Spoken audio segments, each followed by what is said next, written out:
décidé de réaliser cette exposition au musée Cognacq-Jay, qui est donc le musée du XVIIIe siècle de l'Aigle de Paris, pour revenir sur une des grandes pratiques de consommation aujourd'hui en France, comme d'ailleurs dans le reste du monde, qui est celle du café, du thé et du chocolat. Et de remonter aux origines de cette pratique qui est le contexte européen de la fin du XVIIe siècle et en particulier en France où se développe cet usage de consommation. Nous avons décidé de réaliser une exposition qui s'articule autour de 4 salles, comme nous le faisons habituellement, en proposant d'abord aux visiteurs de découvrir l'origine de ces boissons qui sont extra-européennes, en particulier le chocolat qui est cultivé en Amérique, mais également pour le thé qui est une boisson d'origine asiatique. Le visiteur pourra par la suite découvrir tout ce cheminement des boissons ainsi que les usages de consommation, puisque nous savons par exemple que le chocolat, s'il était trop chaud, pouvait être bu dans une soucoupe, ainsi que les représentations qui sont liées à cette consommation du thé, du café ou du chocolat, puisque ces moments privilégiés, ces repas particuliers deviennent également des sujets de beaux-arts, en particulier dans la peinture.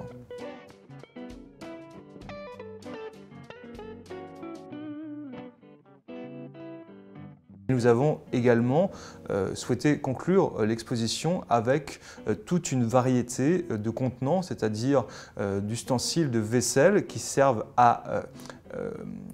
servir et à consommer le thé, le café ou le chocolat, avec des pièces que le visiteur pourra s'approprier, puisqu'il s'agit au final de cafetières, de thaïères, de tasses et de soucoupes dont les formes ont assez peu varié jusqu'à notre époque, avec toute une variété dans les motifs, dans les couleurs également, qui se tournent aussi bien vers le monde européen que vers l'Extrême-Orient, avec ses décors dits de chinoiserie et plus tard de turquerie, donc un univers exotique, au même titre que l'origine de ces boissons.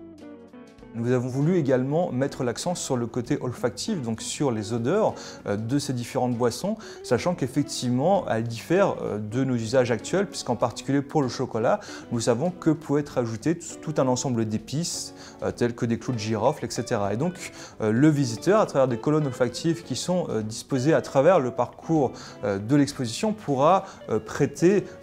son attention à ces odeurs qui accompagnent les images. L'exposition a bénéficié, outre les œuvres qui composent le fonds propre du musée Cognacq-Jay, en particulier qui conserve beaucoup de porcelaine, de prêts très importants d'institutions françaises et étrangères, et en particulier un très beau tableau de Chardin, qui est vraiment le maître de la nature morte en France au XVIIIe siècle, qui provient du musée du Louvre. Ce tableau, qui est daté des années 1760, s'intitule « Les débris d'un déjeuner ». Il représente une table après un repas, et l'on y voit différents mets, en particulier des fruits, ainsi que de la vaisselle en rapport avec ce repas. Le visiteur pourra également découvrir d'autres œuvres majeures qui ont été prêtées pour cette exposition, et en particulier des services en porcelaine de Sèvres qui ont donc été prêtés par la stèle à céramique, avec tout un ensemble de formes, de décors très unitaires autour de ce qu'on appelle donc des nécessaires ou des cabarets qui sont regroupés généralement autour d'un plateau pour disposer l'ensemble de ces pièces de porcelaine.